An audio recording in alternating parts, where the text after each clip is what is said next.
आप सभी का स्वागत है हमारे चैनल सूरज स्टडी बुक में। दोस्तों, इस वीडियो में मैं बात करूंगा जंतु ऊतक के बारे में। इससे पहले वाले वीडियो में मैंने पादप ऊतक के बारे में बताया था और जो है बायोलॉजी के और भी जो वीडियो हैं वो हमारे जो है प्लेलिस्ट में डले हुए हैं, उसको आप लोग जाकर देख सकते हैं। और जो है वर्तमान जो करंट मुद्दे हैं उससे संबंधित और संविधान के वीडियो आप लोग देखना चाह रहे हैं तो हमारे प्लेलिस्ट में चले जाइए, उसमें जो है वीडियो डले हुए हैं। ठीक है दोस्तों, अगर आपने अभी तक हमारे चैनल को सब्सक्राइब नहीं किया है तो प्लीज़ चैनल को सब्सक्राइब कर लीजिएगा और वीडियो को लाइक कर दीजिएगा, ठीक है, जिससे आने वाले वीडियो आप तक पहुंच सके। तो चलिए हम लोग स्टार्ट करते हैं जंतु ऊतक को। ठीक है, तो जो ऊतक क्या होता है हम लोग पिछले वीडियो में जो है पढ़े थे।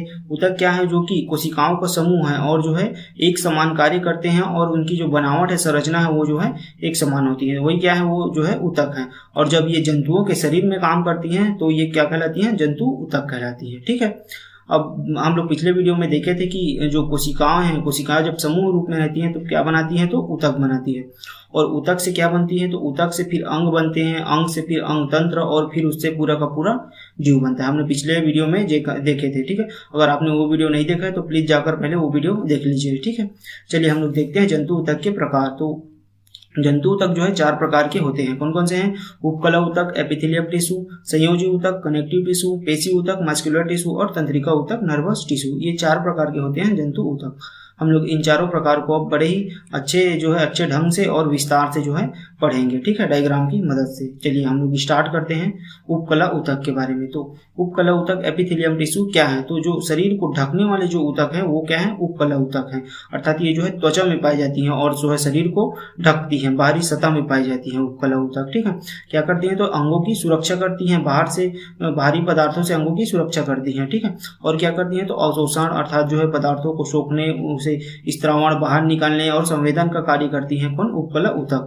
तो इसमें जो है कोशिकाएं जो है पास पास जुड़ी रहती हैं। उपकला ऊतक में जो कोशिकाएं हैं वो पास पास रहती हैं। जैसे हम लोग त्वचा में देखते हैं तो त्वचा की जो कोशिकाएं जो है बहुत पास पास रहती हैं और अंतर कोशिकीय स्थान जो है नगण्य रहता है, क्योंकि जो कोशिकाएं हैं वो पास पास रहती हैं, इसलिए जो है उनके कोशिकाओं के बीच में जो स्थान है वो क्या रहती है, वो बहुत ही कम रहती है। ठीक है, और ये तेजी से विभाजित होकर जो क्षतिग्रस्त जो ऊतक है उनकी भरपाई कर देती है। अर्थात जैसे कि त्वचा में कहीं पर कट जाता है तो क्या होता है, तेजी से वो जो है भर जाते हैं, अर्थात जल्दी ही ठीक हो जाते हैं। ठीक है, तो यही क्या है, उपकला ऊतक है। ठीक है, चलिए आगे देखते हैं उपकला ऊतक के जो प्रकार देखते हैं। तो उपकला ऊतक के प्रकार 2 प्रकार के होते हैं, सरल उपकला ऊतक और संयुक्त उपकला ऊतक, सिंपल एपिथेलियम ऊतक और कंपाउंड एपिथेलियम ऊतक। ठीक है, अब जो सरल उपकला ऊतक है वो फिर से 5 प्रकार के होते हैं। ठीक है, कौन कौन से हैं ये प्रकार? तो ये है सल्की उपकला ऊतक, स्क्वेमस एपिथेलियम, घनाकार उपकला ऊतक, क्यूबिडियल जो एपिथेलियम हो गया, स्तंभाकार उपकला ऊतक, कॉलमनर जो एपिथेलियम हो गया, पश्चाम्बी उपकला ऊतक, सिलिएटेड एपिथेलियम हो गया और जो ग्रंथीय उपकला ऊतक हो गया, ग्लैंडुलर जो एपिथेलियम हो गया। ये जो 5 प्रकार के हैं वो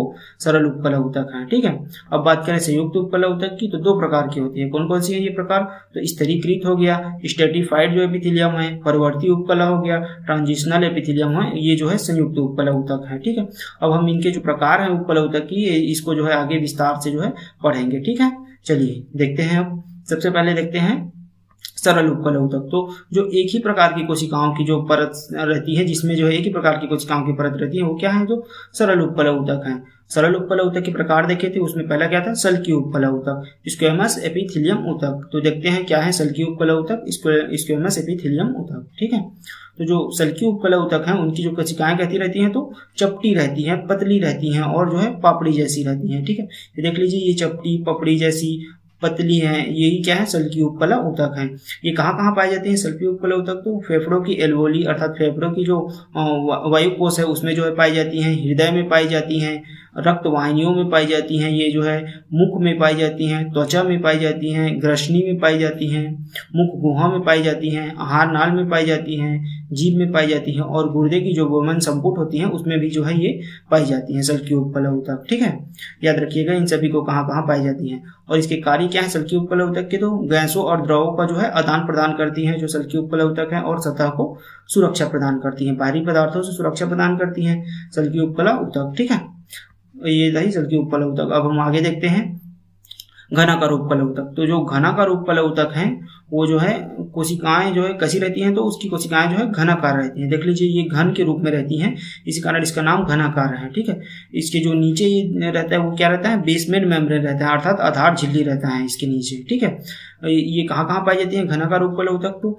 वृक्क नलिकाओं में पाई जाती हैं, ग्रंथि जैसे कि लार ग्रंथि, थायराइड ग्रंथि, इसमें जो है घनाकार उपकला ऊतक जो है पाई जाती है। ठीक है, इसका कार्य क्या है घनाकार उपकला ऊतक का, तो स्त्रावण अर्थात सेक्रेशन, अवशोषण, एब्जॉर्प्शन जो है इसका कार्य है। ठीक है, स्त्रावण मतलब जो है पदार्थों को बाहर निकालना, अवशोषण मतलब पदार्थों को वहीं बस सोख लेना, ये जो है घनाकार उपकला ऊतक का जो है क्या है कार्य है। ठीक है, अब बात करें स्तंभाकार उपकला ऊतक। ठीक है, तो स्तंभाकार जो उपकला ऊतक की कोशिकाएं कैसी रहती हैं, नाम से ही स्पष्ट है स्तंभाकार, तो क्या हो गए लंबी रहती हैं, स्तंभ जैसी रहती हैं, पिलर रहती है, कॉलम। ठीक है, देख लीजिए ये स्तंभाकार उपकला ऊतक है, कॉलम के रूप में है, तो यही जो है ऐसी इसकी आकृति रहती है। ठीक है, ये कहाँ कहाँ पाई जाती है स्तंभाकार उपकला ऊतक, तो पेट की आंत की परत में पाई जाती है, पेट एवं आंत की जो परत है उसमें स्तंभाकार उपकला ऊतक जो है पाई जाती है। क्योंकि आंत देखो तो ऐसे जो है लंबा रहता है, बड़ा रहता है, तो स्तंभ के रूप में रहता है, तो वहीं क्या पाई जाती है, तो स्तंभाकार उपकला ऊतक पाई जाती है। पित्ताशय में पाई जाती है स्तंभाकार उपकला ऊतक। ठीक है, इसका कार्य क्या रहता है, तो पाचक रसों का स्त्रावण करना इसका मुख्य कार्य है स्तंभाकार उपकला ऊतक का। ठीक है, चलिए आगे देखते हैं अब सिलिएटेड एपिथेलियम, पक्षचांबी उपकला ऊतक। ठीक है, तो ये जो है क्या रहती है, जो है जो स्तंभाकार उपकला ऊतक और जो घनाकार उपकला ऊतक है उनकी कोशिकाओं की जो सतह पर सिलिया पाए जाते हैं। ठीक है, तो वही क्या है पक्षचांबी उपकला ऊतक, सिलिएटेड एपिथेलियम। ठीक है, ये कहाँ कहाँ पाई जाती है, तो श्वास नली में पाई जाती है, गर्भाशय जो नली है उसमें पाई जाती है स्तंभाकार सिलिएटेड एपिथेलियम ऊतक। और इसका कार्य क्या है, तो श्वास नली में जो श्लेष्मा है उसको बाहर निकालना, म्यूकस को बाहर निकालना, और जो गर्भाशय नली में जो अंडाणु जो गमन करते हैं उसका भी कारण क्या है, तो उसका भी कारण है सिलिएटेड एपिथेलियम ऊतक। ठीक है, याद रखिएगा ये श्वास नली में श्लेष्मा को बाहर निकालना और अंडाणुओं के गमन जो है सिलिएटेड एपिथेलियम ऊतक के कारण होता है। ठीक है, अगला पांचवा जो प्रकार है वो सरल उपकला ऊतक का क्या है, तो ग्रंथि उपकला ऊतक। ठीक है, तो जो ये ग्रंथि उपकला ऊतक है वो ग्रंथियों के रूप में रहती हैं, और जो है ये कहाँ पाई जाती है, तो लार ग्रंथि, जठर ग्रंथि जैसी और भी जो ग्रंथि है उसमें जो है ग्रंथि उपकला ऊतक पाई जाती है। और इसका कार्य क्या है, तो एंजाइम, हार्मोन और श्लेष्मा का स्त्रावण करना, ये जो है इसका कार्य है ग्रंथि उपकला ऊतक का। ठीक है, चलिए हम लोग देखते हैं संयुक्त उपकला ऊतक। दो प्रकार के हम लोग देखे थे उपकला ऊतक, सरल और संयुक्त। जो सरल है वो एक प्रकार की कोशिकाओं से मिलकर बनती है, तो जो संयुक्त है वो कई परतों की जो मल्टी लेयर्ड जो कोशिकाएं रहती हैं उससे बना होता है संयुक्त उपकला ऊतक। ठीक है, इसे स्तरीकृत उपकला ऊतक भी कहते हैं, क्योंकि इसमें मल्टी लेयर्ड रहते हैं, इस कारण जो है इसे स्तरीकृत उपकला ऊतक भी कहते हैं। यह मुख्य रूप से रक्षात्मक ऊतक है। ठीक है, अर्थात शरीर की जो है प्रोटेक्ट करती है, रक्षा करती है संयुक्त उपकला ऊतक। ठीक है, और ये जो है शरीर को घर्षण और यांत्रिक क्षति से भी सुरक्षा प्रदान करती हैं, संक्रमण से रक्षा करती हैं, और जो है फैलने और सिकुड़ने की क्षमता देती है ये अंगों को, कौन संयुक्त उपकला ऊतक। ठीक है, चलिए आगे देखते हैं इसके प्रकार। जो है स्तरीकृत उपकला ऊतक है, इसके प्रकार स्टेरिफाइड जो एपिथेलियम है वो, तो ये क्या रहती है स्तरीकृत जो है कई परतों की चपटी कोशिकाएं रहती हैं। ठीक है, ये जो है इसमें जो है 1 2 3 4 कई परत रहती है स्तरीकृत उपकला ऊतक में। ठीक है, स्थान कहाँ रहती है, तो ये त्वचा में पाई जाती है, त्वचा की सतह पर रहती है, मुख गुहा में रहती है, ग्रास नली में रहती है, और जो है ये क्या करती है घर्षण और संक्रमण से सुरक्षा करती है, साथ ही साथ जो है शरीर को जो कटने फटने से भी रक्षा करती हैं, कौन स्तरीकृत जो उपकला ऊतक है वो। ठीक है, याद रखिएगा इसको। चलिए हम लोग आगे देखते हैं परिवर्ती उपकला ऊतक, ट्रांजिशनल जो एपिथेलियम है वो। तो ये क्या रहती है, जो परिवर्ती उपकला ऊतक है वो जो है परिस्थिति के अनुसार अपने आकार को बदल लेती है, परिवर्ती उपकला ऊतक। ठीक है, नाम याद रखिएगा, परिस्थिति के अनुसार परिवर्तित हो जाती है परिवर्ती उपकला ऊतक। ठीक है, कहाँ पाई जाती है, तो मूत्राशय, यूरिनरी ब्लैडर, मूत्रवाहिनी, यूरेटर, इसमें जो है परिवर्ती उपकला ऊतक जो है पाई जाती है, अंगों को फैलने और सिकुड़ने की क्षमता प्रदान करती है। ठीक है, परिवर्ती उपकला ऊतक। तो ये जो है उपकला ऊतक रहा। ठीक है, हम लोग पढ़े उपकला ऊतक। अब हम लोग आगे देखते हैं संयोजी ऊतक। ठीक है, हम लोग 4 प्रकार के जो है ऊतक जंतु ऊतक देखे थे, उसमें पहला था उपकला ऊतक, और दूसरा क्या है संयोजी ऊतक। ठीक है, तीसरा पेशी ऊतक, और चौथा तंत्रिका ऊतक था। तो दूसरा देखते हैं संयोजी ऊतक। ठीक है, तो संयोजी ऊतक क्या करता है, तो अंगों व ऊतकों को जोड़ने का कार्य करती है ये, और जो है सहारा देने का कार्य करती है संयोजी ऊतक, और अंगों तक जो है पोषण पहुंचाने का भी कार्य करती है संयोजी ऊतक। ठीक है, याद रखिएगा। संयोजी ऊतक के प्रकार देख लेते हैं, तो द्रव संयोजी ऊतक होता है, अस्थि संयोजी ऊतक होता है, और विशेष संयोजी ऊतक होता है। तो जो द्रव संयोजी ऊतक वो कौन कौन से हैं, तो रक्त और लसिका जो है द्रव संयोजी ऊतक है। याद रखिएगा, रक्त भी संयोजी ऊतक है और लसिका भी संयोजी ऊतक है। ठीक है, अस्थि संयोजी ऊतक में अस्थि और उपास्थि आ जाएगा, बोन और कार्टिलेज, और विशेष संयोजी ऊतक में वसा ऊतक हो गया, लिगामेंट हो गया और टेंडन हो गया। ठीक है, अब हम इन सभी को जो है आगे जो है विस्तार से जो है पढ़ते हैं। ठीक है, या हम क्या पढ़ेंगे अभी, संयोजी ऊतक के जो प्रकार है और उनका जो आगे जो है विस्तार से हम लोग पढ़ेंगे। ठीक है, चलिए देखते हैं। सबसे पहले हम लोग देखते हैं द्रव संयोजी ऊतक को। ठीक है, तो जो द्रव संयोजी ऊतक है वो क्या रहती हैं, तरल रहती हैं, अर्थात प्लाज्मा के रूप में रहती हैं और जो है तैरती रहती हैं। ठीक है, जो द्रव के ऊपर क्या रहती हैं, वो तैरती रहती हैं, इस कारण इसे द्रव संयोजी ऊतक कहती हैं। ठीक है, यह ऊतक जो है क्या करती हैं, जो है परिवहन और रक्षा में जो है मदद करती है। अंगों और अंग तंत्रों में जो है पदार्थों के जो है परिवहन और रक्षा में जो है उनकी मदद करता है द्रव संयोजी ऊतक। ठीक है, ये दो प्रकार की होती है, रक्त और लसिका। चलिए हम लोग आगे देखते हैं रक्त के बारे में। देखो, रक्त के जो है दो मुख्य भाग होते हैं, कौन कौन से हैं, प्लाज्मा और रक्त कणिका। तो जो प्लाज्मा होती है वो जो है रक्त का जो है 55% भाग जो है प्लाज्मा होती है। ठीक है, याद रखिएगा, रक्त का 55% भाग क्या होती है, प्लाज्मा होती है, और बाकी जो 45% है वो क्या रहती है, रक्त कणिकाएं रहती हैं। ठीक है, तो जो प्लाज्मा है उसमें 90 से 92% जो है पानी भरा रहता है। ठीक है, याद रखिएगा, प्लाज्मा में 90 से 92% क्या रहता है, तो पानी रहता है, और प्लाज्मा में प्रोटीन भी पाया जाता है। कौन कौन सी प्रोटीन रहती है, तो एल्बुमिन, ग्लोबिन और जो है फाइब्रिनोजन जो है प्रोटीन पाए जाते हैं प्लाज्मा में। ठीक है, इसमें लवण भी पाया जाता है, सॉल्ट भी पाया जाता है, और जो है पोषक तत्व तो हार्मोन जो है अपशिष्ट पदार्थों का भी कार्य करते हैं। ठीक है, अपशिष्ट पदार्थों को बाहर निकालने का भी कार्य करती है प्लाज्मा, हार्मोन का भी निर्माण करती है और पोषक तत्वों का भी जो है परिवहन करती है प्लाज्मा। ठीक है, चलिए हम लोग आगे देखते हैं रक्त कणिकाएं। अब रक्त कणिकाएं कितने प्रकार की हैं, तो लाल रक्त कणिकाएं अर्थात आरबीसी है, श्वेत रक्त कणिकाएं डब्ल्यूबीसी है, और रुधिर प्लेटलेट्स है। अब हम आगे इसको देखते हैं। तो जो लाल रक्त कणिका आरबीसी है उसको देखते हैं सबसे पहले। तो जो आरबीसी है उसे और किस नाम से जाना जाता है, तो उसे और इरिथ्रोसाइट भी कहते हैं। आरबीसी को याद रखिएगा, ये कई बार एग्जाम में डायरेक्ट पूछा जाता है कि इरिथ्रोसाइट किसे कहते हैं, तो लाल रक्त कणिका आरबीसी को जो है इरिथ्रोसाइट कहते हैं। ठीक है, तो जो लाल रक्त कणिका है उसका आकार कैसे होता है, तो उसका आकार जो है गोलाकार होता है और जो है बायकॉन्केव होता है, अर्थात जो है अवतल होता है, अर्थात जो है बीच में जो है गड्ढा रहता है। ये देख लीजिए, ये जो है बायकॉन्केव है अर्थात अवतल है और गोलाकार रहती है लाल रक्त कणिका है। ठीक है, जो ये जो लाल रक्त कणिकाएं जो आरबीसी है उसमें नाभिक जो है नहीं पाया जाता है। वयस्क में जो है आरबीसी के में जो है नाभिक जो है नहीं पाया जाता है, याद रखिएगा। ठीक है, आरबीसी में नाभिक नहीं पाया जाता है। इसका रंग जो है कैसा रहता है, लाल रक्त कणिकाओं का तो लाल रहता है, और किसके कारण रहता है, इसका रंग लाल जो है हीमोग्लोबिन के कारण रहता है। ठीक है, आरबीसी का जो लाल रंग है वो किसके कारण रहता है, तो हीमोग्लोबिन के कारण रहता है ना, याद रखिएगा। इसका जीवन काल कैसा होता है, तो जीवन काल कितने दिनों का होता है आरबीसी का, तो 120 दिन रहता है आरबीसी का जीवन काल। ठीक है, याद रखिएगा, आरबीसी का जीवन काल कितना होता है, तो 120 दिन। हीमोग्लोबिन जो है क्या है, हीमोग्लोबिन, तो हीमोग्लोबिन एक प्रोटीन है जो कि किससे बना होता है, तो आयरन अर्थात लोहे से बना रहता है हीमोग्लोबिन, और एक प्रोटीन है। और ये क्या कार्य करती है हीमोग्लोबिन, तो ऑक्सीजन और जो कार्बन डाइऑक्साइड है उसका परिवहन करने का कार्य करती है हीमोग्लोबिन। ठीक है, याद रखिएगा। अब हम जो आरबीसी है उसके कार्य देख लेते हैं। तो आरबीसी का कार्य क्या है, तो फेफड़ों और शरीर के सभी अंगों में क्या करते हैं, ऑक्सीजन पहुंचाने का कार्य करती हैं, और जो है कार्बन डाइऑक्साइड को फेफड़ों तक लेकर जाती हैं आरबीसी। डब्ल्यूबीसी, तो डब्ल्यूबीसी अर्थात श्वेत रक्त कणिकाएं, इसे और किस नाम से जाना जाता है, तो इसे जो है ल्यूकोसाइट्स भी कहते हैं डब्ल्यूबीसी को। ठीक है, तो डब्ल्यूबीसी का जो आकार कैसा रहता है, तो आरबीसी से बड़ा रहता है डब्ल्यूबीसी का आकार ना, याद रखिएगा। नाभिक जो है पाया जाता है, डब्ल्यूबीसी में नाभिक उपस्थित रहता है ना। और जो रंग कैसा रहता है, तो डब्ल्यूबीसी का रंग ही नहीं रहता, बिना रंग का रहता है डब्ल्यूबीसी। जीवन काल 13 से 20 दिन का रहता है डब्ल्यूबीसी का, इससे कम भी हो सकता है, कुछ दिन, 1 या 2-4 दिन, और ज़्यादा दिन भी हो सकता है 20 से। तो एग्जैक्ट जो है इसका जो है नहीं रहता है दिन की, इतना ही दिन का रहेगा।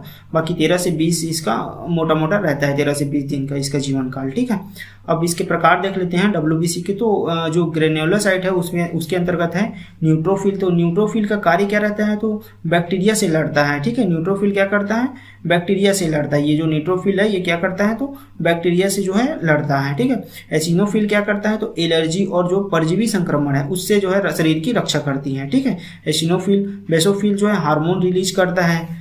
ठीक है, याद रखिएगा, बेसोफिल क्या करता है, तो हार्मोन रिलीज करता है। ये डब्ल्यूबीसी के प्रकार है। अगला जो है वो क्या है, एग्रेन्युलोसाइट। ठीक है, तो इसमें जो है ये महत्वपूर्ण है, लिम्फोसाइट और मोनोसाइट। तो लिम्फोसाइट क्या है, प्रतिरक्षा प्रदान करती हैं, और जो मोनोसाइट है वो क्या करती है, तो विषाक्त पदार्थों को जो है हटाने का जो है कार्य करती है। ठीक है, तो इसमें जो है इसको याद करने की जरूरत नहीं है, इसको बस याद रखिए, लिम्फोसाइट, मोनोसाइट, जो न्यूट्रोफिल है, इसको जो है याद रखिएगा। ठीक है, अब हम लोग आगे देखते हैं कार्य क्या है WBC की। तो क्या करती हैं ये जो है बैक्टीरिया, वायरस, फंगी आदि से क्या करती हैं, रोग जनकों से रक्षा करती हैं। शरीर की प्रतिरक्षा प्रणाली का मुख्य घटक है WBC।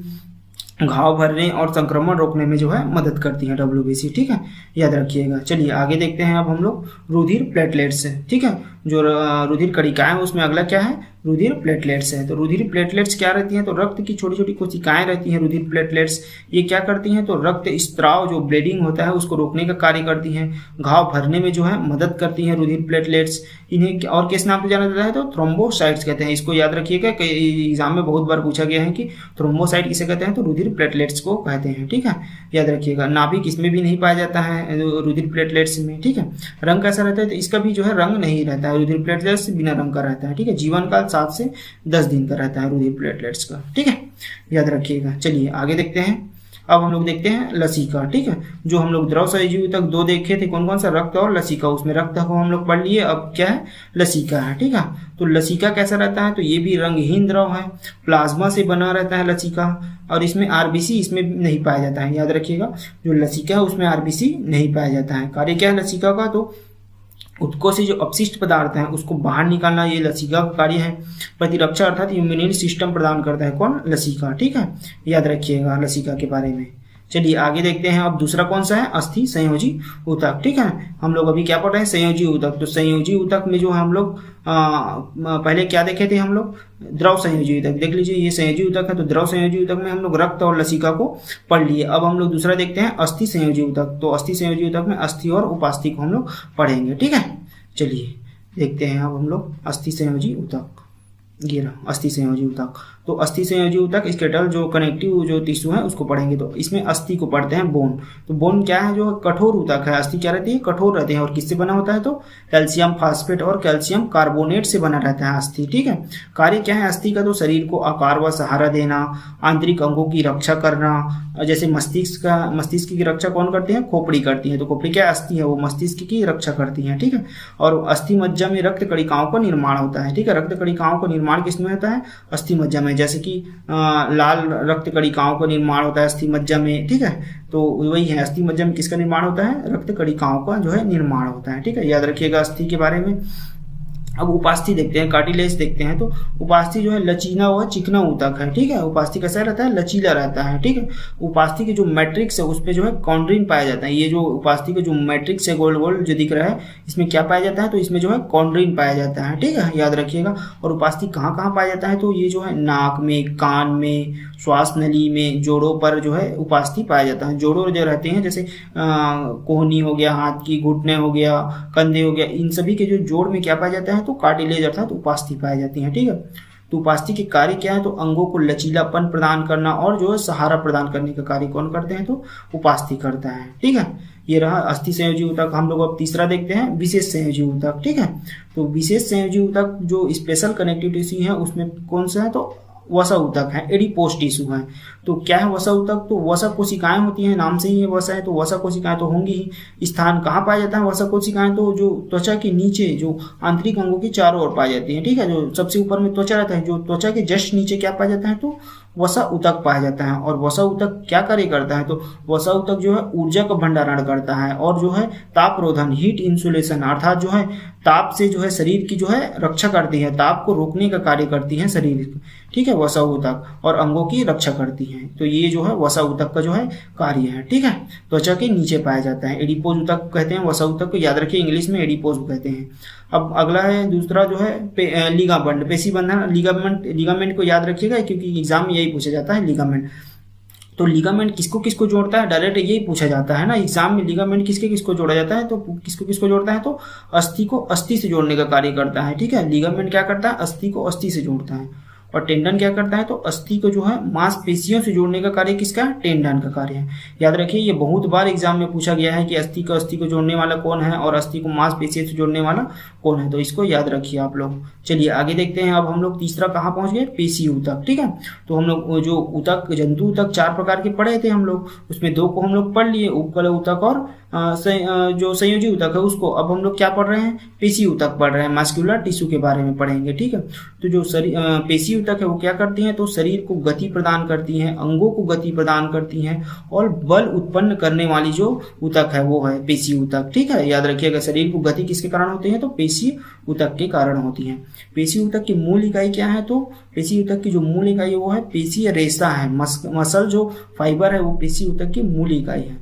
पेशी ऊतक कैसी रहती है, तो लंबी तंतु जैसी जो रचना वो है पेशी ऊतक होती है। ठीक है, याद रखिएगा, ये जो है संकुचन और प्रसारण की जो है क्षमता रखती है पेशी ऊतक। ठीक है, पेशी ऊतक में जो प्रोटीन रहता है वो क्या है, संकुचनशील जो प्रोटीन रहता है पेशी ऊतक में वो क्या है, तो एक्टिन और जो मायोसिन है वो पाया जाता है पेशी ऊतक में। याद रखिएगा कौन सा प्रोटीन है, जो एक्टिन और मायोसिन है। ठीक है, अब पेशी ऊतक के प्रकार देख लेते हैं। तो पेशी ऊतक 3 प्रकार के होते हैं, रेखित पेशी ऊतक, हृदय पेशी ऊतक और अरेखित पेशी ऊतक। ये 3 प्रकार के होते हैं पेशी ऊतक। ठीक है, चलिए हम लोग इसको देख लेते हैं आगे क्या क्या है। ये रेखित क्या है, हृदय पेशी ऊतक क्या है, अरेखित क्या है।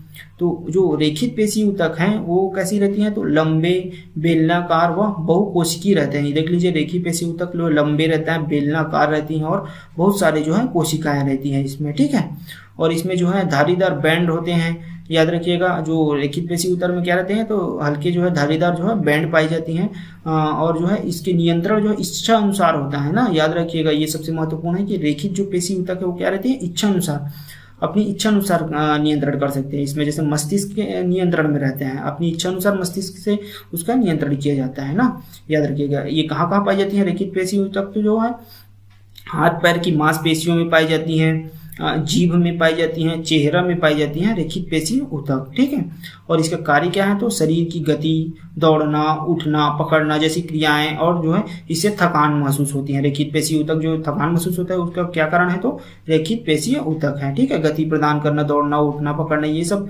कार्य किसके कारण होता है, तो रेखित पेशी ऊतक के कारण होता है। ठीक है, आगे देखते हैं हृदय पेशी ऊतक, कार्डियल मसल। ठीक है, कार्डियक मसल में क्या होती है, ये जो है छोटी ये रहती हैं, ये भी बेलनाकार और शाखा युक्त रहती हैं। देख लीजिए, ये हृदय पेशी ऊतक थोड़ा छोटी रहती है और शाखाओं के रूप में रहती है, बेलनाकार ये भी रहती हैं और इसका नियंत्रण अनैच्छिक रहता है ना। हृदय जो पेशी ऊतक है वो कैसे रहता है, अनैच्छिक रहती है, क्योंकि आप लोग हृदय के जो धड़कन है उसको तो अपनी इच्छा अनुसार कंट्रोल नहीं कर सकते, इसलिए क्या रहती हैं, तो अनैच्छिक रहती हैं, अर्थात मस्तिष्क द्वारा इसका कंट्रोल नहीं किया जा सकता। ठीक है, कहाँ पाया जाता है, तो हृदय में पाया जाता है। कार्य क्या रहती है, तो हृदय की जो धड़कन है वो किसके कारण होता है, हृदय पेशी ऊतक के कारण रहता है। रक्त का परिसंचरण करना ये भी उसका कार्य है हृदय पेशी ऊतक का।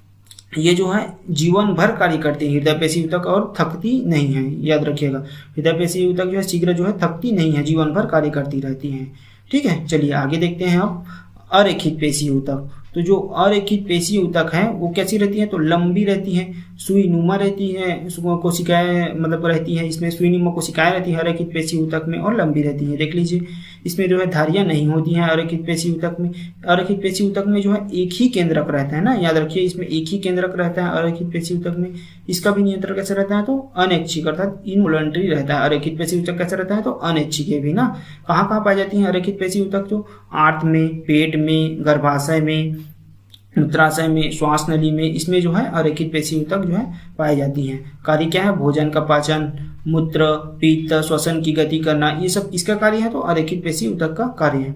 ये जो है ये इसमें भी थकान जो है नहीं होती, धीरे कार्य करती है परंतु इसमें भी थकान जो है नहीं होती है। ठीक है, याद रखिएगा।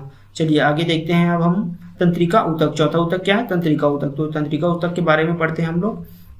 तंत्रिका ऊतक जो है क्या रहता है, शरीर के विभिन्न अंगों के बीच जो है संदेशों का आदान प्रदान करने का कार्य करती हैं, उत्तेजना का संवहन करती हैं, वह नियंत्रण व समन्वय करने का कार्य कौन करती हैं, तो तंत्रिका ऊतक कहती हैं, नर्वस टिश्यू कहती हैं। ठीक है, इसको हम लोग आगे जो नर्वस सिस्टम पढ़ेंगे उसमें जो है अच्छे से विस्तार से पढ़ेंगे। इसमें तंत्रिका ऊतक के बारे में जो है हम लोग पढ़ेंगे। ठीक है, तो क्या कार्य करती हैं, संदेशों का आदान प्रदान, उत्तेजना का संवहन, नियंत्रण एवं समन्वय करने का कार्य कौन करती हैं, तो तंत्रिका ऊतक करती हैं। ठीक है, यह ऊतक विशेष रूप से तंत्रिकाओं से मिलकर बना होती है, अर्थात न्यूरॉन से मिलकर बने रहती है। कौन, तंत्रिका ऊतक जो है, और उत्तेजना को ग्रहण करने, उसे विद्युत संकेत में बदलने और आगे पहुंचाने का कार्य करती है। कौन, तंत्रिका ऊतक। ठीक है, याद रखिएगा। और इसकी मूल इकाई क्या है तंत्रिका ऊतक की, तो न्यूरॉन है। तो आगे हम लोग न्यूरॉन के बारे में ही पढ़ेंगे। ठीक है, चलिए देखते हैं न्यूरॉन। देख लीजिए, न्यूरॉन यह तंत्रिका ऊतक की मूल संरचनात्मक और क्रियात्मक इकाई है न्यूरॉन। ठीक है, न्यूरॉन क्या है, तंत्रिका की मूल संरचनात्मक क्रियात्मक इकाई है। न्यूरॉन के 3 भाग होते हैं, कोशिकाएं अर्थात सेल बॉडी अर्थात साइटन और जो डेंड्राइट्स और जो एक्सॉन, ये 3 भाग होते हैं न्यूरॉन के। ठीक है, देख लीजिए ये जो ऊपर में ये जो शाखाओं के रूप में है इसे बोलते हैं डेंड्राइट्स बोलते हैं। ठीक है, और ये जो केंद्रक है बीच में जो गोल दिख रहा है वो केंद्रक है, और इसके बाहर का जो आवरण है उसे जो है कोशिकाएं अर्थात सेल बॉडी अर्थात साइटन बोलते हैं। और ये जो लंबी जो पूंछ टाइप बनी हुई है ये जो है एक्सॉन है। ठीक है, एक्सॉन का जो लास्ट हिस्सा है वो क्या कहलाते हैं, एक्सॉन टर्मिनल कहलाता है। और ये जो बीच में जो आवरण है इसके ऊपर वो क्या है, माइलिन शेथ है। माइलिन शेथ का जो है आवरण पाया जाता है, और जो उसके बीच में जो ये गड्ढे गड्ढे दिख रहा है ये जिसे जो है रेनवियर का नोड कहा जाता है। ठीक है, आगे हम लोग देखते हैं क्या क्या है। तो कोशिकाएं, सेल बॉडी, साइटन क्या है, तो ये जो है केंद्रक और कोशिकांग होते हैं। इसमें कोशिकाएं में क्या क्या पाया जाता है, तो केंद्रक पाया जाता है, और कोशिकाएं ये जो है कोशिकाएं, और इसमें जो है क्या है, ये केंद्रक है। ठीक है, कोशिकांग पाए जाते हैं, और इसी में जो है निसिल्स पाए जाते हैं, निसिल्स कण पाए जाते हैं कोशिकाएं में ही। और वो क्या करते हैं, निसिल्स कण जो है प्रोटीन का जो है संश्लेषण करने का कार्य करती हैं। याद रखिएगा, कोशिकाएं में केंद्रक, कोशिकांग और निसिल्स कण पाए जाते हैं, और ये जो निसिल्स कण है वो क्या करती हैं, प्रोटीन संश्लेषण करने का कार्य करती हैं। ठीक है, आगे देख लेते हैं डेंड्राइट्स। तो डेंड्राइट्स क्या है, तो डेंड्राइट्स जो है छोटी शाखाओं, शाखानुमा संरचना होती है। ये जो डेंड्राइट्स, ये बाहर की जो रचना है वही क्या है, शाखानुमा संरचना, ये जो है डेंड्राइट्स है। ये उत्तेजना को ग्रहण कर साइटन तक पहुंचाने का कार्य करती हैं। ठीक है, ये उत्तेजना के क्या करती हैं, ये जो साइटन अर्थात कोशिकाएं हैं वहां तक पहुंचाने का कार्य करती है। कौन, डेंड्राइट्स करती हैं। ठीक है, याद रखिएगा। अब बात करते हैं एक्सॉन की। तो एक्सॉन क्या है, लंबा ये जो तंतुनुमा संरचना है यही जो है क्या है, एक्सॉन है। पूरा का पूरा ये क्या कहलाता है, एक्सॉन कहलाता है। यह संदेशों को साइटोन से अन्य न्यूरॉन, ये जो ये न्यूरॉन है और दूसरे न्यूरॉन और वहां तक संदेश पहुंचाने का कार्य कौन करती हैं, तो एक्सॉन करती हैं। ठीक है, ये जो एक्सॉन का टर्मिनल है यही जो है क्या करती है, दूसरे न्यूरॉन तक जो है संदेशों को पहुंचाने का कार्य करती हैं। ठीक है, अंतिम सिरा क्या कहलाती है, तो एक्सॉन टर्मिनल कहलाती है। ठीक है, चलिए तो ये जो है हम लोग जंतु ऊतक के बारे में पढ़े थे, अच्छे से विस्तार से पढ़े हम लोग। अगर वीडियो अच्छी लगी तो प्लीज़ जो है लाइक कर दीजिए वीडियो को, और चैनल को सब्सक्राइब कर दीजिएगा। ठीक है, चलिए हम लोग आगे अगला वीडियो में पोषण के बारे में जो है देखेंगे। Thank you.